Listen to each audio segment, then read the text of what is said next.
going through that, pioneering, mud5ella.com, mud5ella.com, mud5ella. Thank you. 5 Ella for life. All right.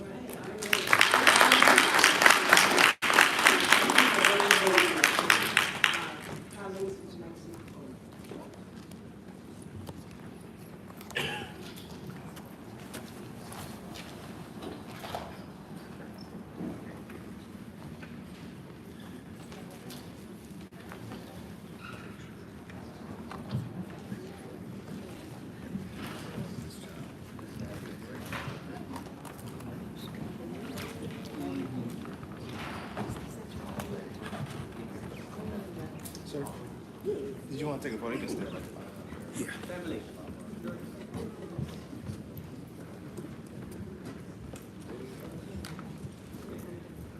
You might get a little bit of time to take the picture. Okay. That is personal. Okay. Would you like to say that?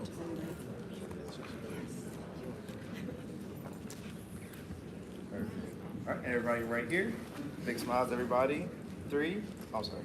3, 2, and 1. So let me get it first. 3, 2, and 1. And one more. 3, 2, and perfect. Cool. Good. Thank you for good. Yeah, I think we're good. Good.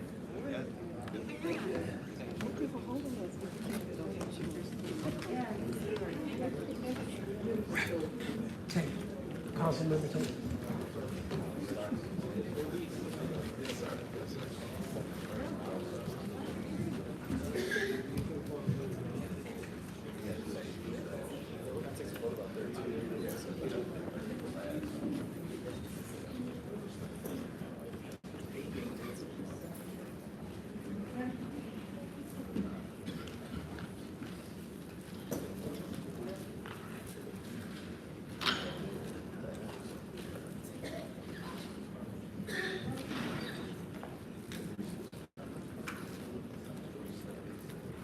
All right, thank you again, Councilmember Waters, for that presentation.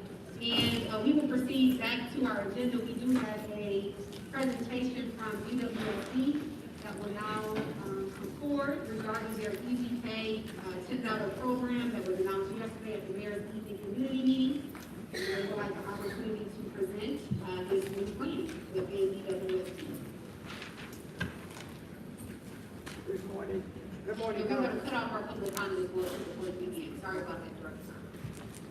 Good morning, and thank you for having us. We understand how long of a day this is, and that this was the spur of the moment for us to come on. So we will be extremely brief. I just want to make a couple of comments before I have my colleague Matt Phillips, who's the architect of this particular program, my chief of staff, as well as he runs our customer service department. That's very important to making sure that this initiative works. First of all, let me say that the moratorium that was placed on shutoffs during the COVID era 4 years ago is over. It's over with this program being initiated. Currently, the EWSD is losing about $48 million a year, 12% of our revenue that we're not collecting. And to be perfectly frank, if the state and the federal government were not funding Lifeline, we would be losing about 24% of our revenue, and that's just not sustainable. And so we have to get our collection rate back up to the national average, which is 95. We were 93 prior to COVID, and we got to get closer to that number because at some point we could lose federal and state funding if we're not successful in lobbying Lansing and Washington for long-term funding for the Lifeline program. Lifeline, as you know, has been extremely successful.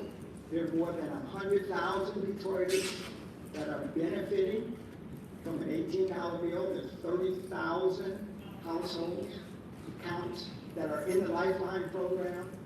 And now we want to help those customers that do not qualify for Lifeline because their income is too high. And so I'm going to let Matt just walk through a very quick PowerPoint presentation that will explain the details, and then we're happy to answer your questions.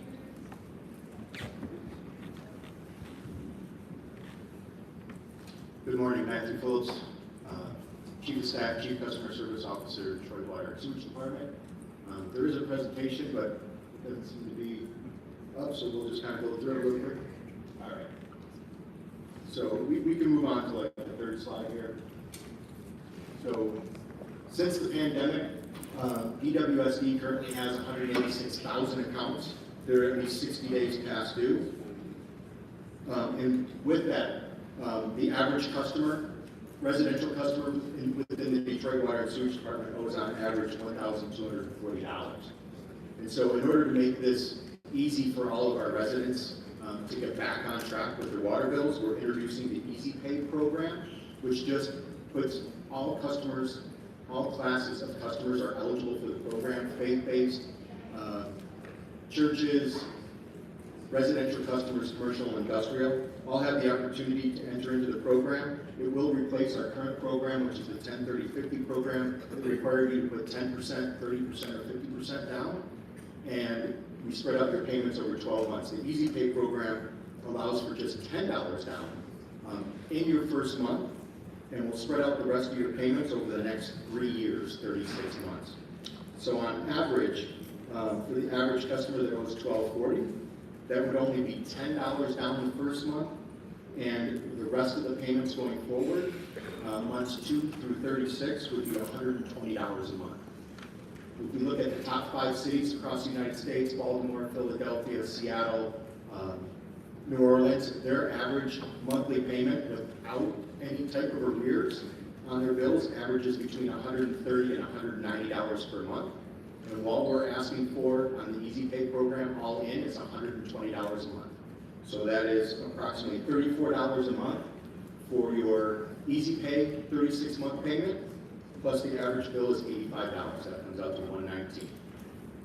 So we feel extremely positive about this program, and we feel that it's extremely easy. There's no barriers for entry. There's no income requirements. It doesn't matter how much you make. You can get into the program. It doesn't matter what type of account you have. You can get into the program, and it's interest-free for all 36 months. Any questions? Yep. So right now, we have 30,000 households in Lifeline. I anticipate by early fall, we're gonna have 30,000 additional customers that will be on the Easy Pay plan. So that'll be more than 200,000 residents. We calculate 3 people per household, seniors, kids, single mothers, that will benefit from either the Easy Pay plan or the Lifeline plan. With that said, we'll be happy to take any questions or concerns. And I did have my staff, your staff, the policies and procedures that make up this program that my board will approve this afternoon, as well as all of the literature that's involved with the program in case you want to make flyers and hand out it in the community. Matt didn't mention that we are going to have 8 town hall meetings. The first one will be on the 8th of August. It will be at Second Ebenezer Church between 4 and 8 o'clock, which is located in the 1400 block of Big Wonder right at 6 months. So that'll be the first town hall meeting. You can come there, sign up on the spot, and get any questions about your situation that you need, and get started on the program. Thank you so much, Director Brown, and we will allow questions now from colleagues. Councilmember Santiago Rivera. Thank you, Madam President. Through you to your director, good morning. Briefly, I know we have a long day today. Residents have been asking about the 10-30-50 plan. It seems to be confusing and may have not worked out. Can you let us know why not and how this is different, what you've learned, and how you think this is going to work compared to the original plan? Yeah, that's a great question. And when you look at the data, we only have 3,000 people in the program, which says when we have 60,000 accounts past due and you've got 3,000, that program's not successful. The main reason it wasn't successful is people couldn't come up with 10%, 30%, or 50%. It was just too much. And so we saw in the data that even when they entered into the program, they failed within 90 days. And so the program wasn't working. I probably waited too long. I told you at budget time that I would be back. We were working on a new plan. And it takes a lot of time just to make sure that the billing system will accept the new changes that we made, and that it truly will be as easy as dialing a phone number and saying the word Easy Plan, or going to a kiosk, a that kiosk, and there'll be a logo that says Easy Plan. You push the button, you make the phone call, you can go on a computer, and initiate the plan. It's extremely easy, and again, as Matt indicated, just you don't even have to make your first month normal payment, just pay $10. What I'm trying to do is get people back into the habit of making payments, show them where the kiosks are, show them how to make these payments so we can get people back on track. Through the chair, thank you, understood. And you're correct, other cities I did not realize pay a lot of money for their water compared to us, roughly, I know mine's around $80 a month, and I'm assuming that's roughly what the average is for Detroiters. So I can see how this works compared relatively to the rest of the cities. But to your point, I think the issue still is some folks just cannot afford that. So the need for us to go to Lansing and the federal government to send us more support is definitely needed. So we'll be happy to talk to you about that with Senator Ching, other folks that are pushing for those funds. Because while this plan, I agree with you, sounds like it could be better, we still have to think about what we're doing to make sure that those that may not be able to make the payments still have some services, some resources to be able to receive service. And I'm in Washington once a month, lobbying for LIWOP, permanent long-range funding. We think we may be close to at least getting a one-year extension based on the pilot that was run in Detroit.